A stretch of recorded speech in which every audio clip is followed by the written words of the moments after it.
fiat is simply put, it'll be more like the bank for PulseChain. Okay, so just like at a bank, you can deposit funds and you can take out loans. All right, that's as surface level as I can get. But digging deeper, you'll be able to deposit a range of different funds, use those as collateral, and then other users can deposit their funds and borrow yours or other people's.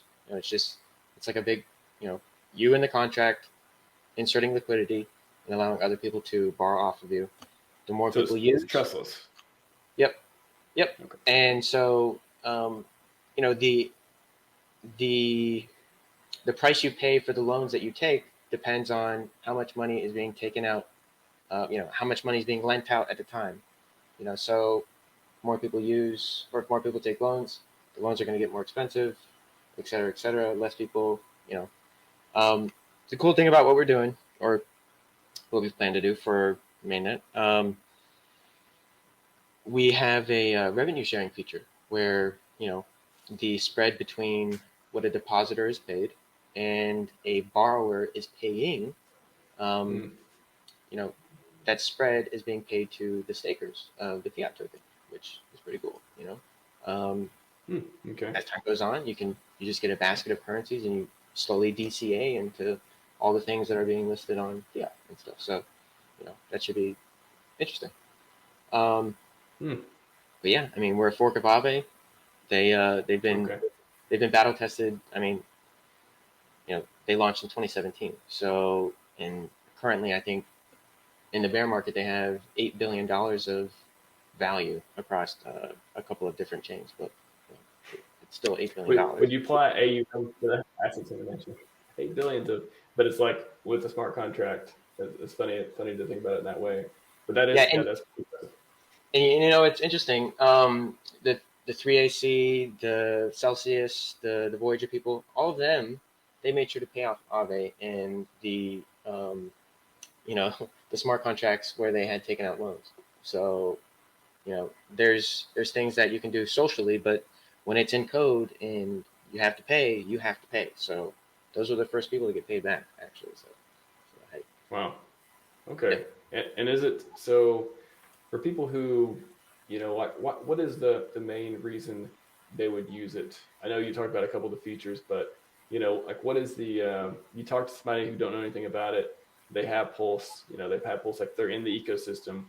Like how would you explain it to them of like why they must use this platform? Like why they would use it over, like why would they spend the time and effort learning about it, trying it out, using it? What is the major problem it solves for the average trader or otherwise?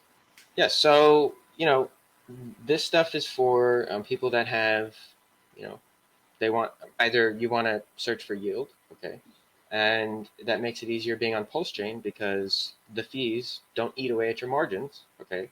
So you're able to do this, whereas on Ethereum, you're not really able to do that because it's very expensive to use Aave on Ethereum currently, okay. So with that being said, the actual main use case would be, you have a sizable position in, let's say Hex, okay, and you want to do something in the business world or, buy a Lamborghini or whatever you want to do, okay, but you don't want to sell your Hex. Well, you can deposit your Hex on fiat. You can take out a loan against the Hex, go in the real world, use what borrow stable coins, go in the real world, use what you need to do what you got to do, and pay off the loan as time goes on. It's not like a monthly thing or like a daily thing. It's just you pay it off whenever you want. It just slowly starts to eat away at collateral. It just slowly starts building in size, depending on how much APY you're paying for that particular loan. So essentially, it's just a free up cash flow from your assets. That's the main purpose. So how would that be different than, for example, liquid loans? You can sort of do like that with Pulse, with PLS at least, but you can do this with Hex and other assets in? Yeah, so, with liquid loans, they serve a different purpose. They are for providing a stable coin, okay?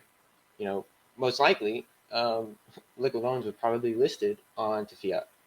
That's that's probably something that might happen. But in the real, in the main net of Ethereum in the market, nobody respectively uh, goes around and thinks that Dai is a competitor with Aave. It just they serve two different markets. They serve two different purposes. The only thing that they have in common is yield, which yes, you can do that with you know liquid loans and stuff like that, which is great. But for fiat, you would be able to deposit a range of different currencies as time goes on. PulseX. On testnet, we have PulseX, Hex, Hedron, USDC, and then a meme coin, Helga. Right, that's what we have on testnet, just for testing purposes. But when mainnet comes, it'll probably have Ethereum on there. It'll probably have Bitcoin on there, wrapped Bitcoin, of course, wrapped Ethereum, obviously. Um, it'll probably even have Binance, BNB coin, whatever. Most likely we'll have PulseX, all sorts of things.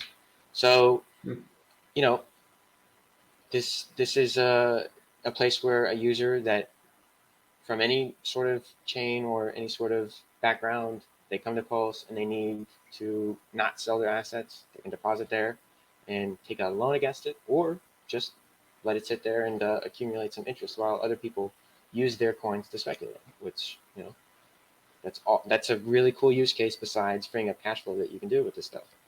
Gotcha. What has been the main? I'm trying to do some comparisons to other things people may know in the ecosystem too, like liquid loans. What have been the main criticisms of fiat? Like, what are people said? Oh, isn't it risky in this way or that way, or like oh, people won't use it because they can use something else. What are some of the main criticisms you've heard, and like how would you address them? I mean, criticisms. We really don't get a lot of lashback or backlash. The backlash we do have is the sacrifice was too short. I mean, Okay, and it was capped at is it 2.5 million? Is that right? Yes. So, yep, we had a cap sacrifice at 2.5 million, but we hit that in less than 12 hours. So we're like, okay, that's kind of unfair for everybody. So we let it go to the maximum.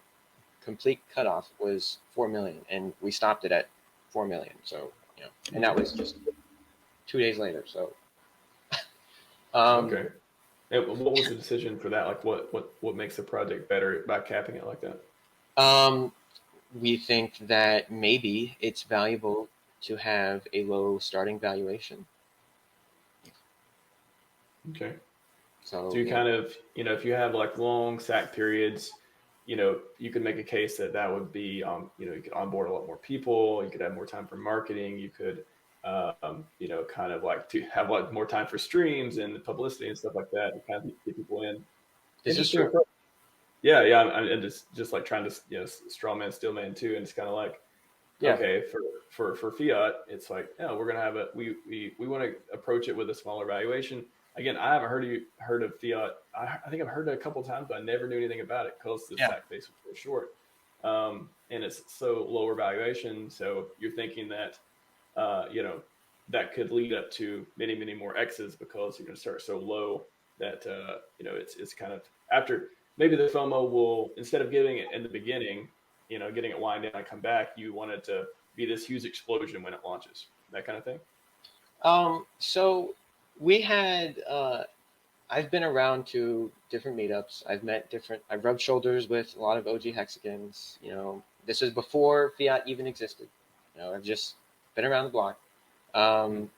And, we have a closed group where we have like 100 members where we mostly shitpost, but we talk about serious stuff and things like this. And that was mainly one of the places where we marketed hard. And those people that are there are mostly influential people. And so the thought process was, okay, these people, if they like fiat and, they want in, obviously they're going to possibly invest and they'll talk well about it. And, it was just very targeted essentially. So, but you know, I see.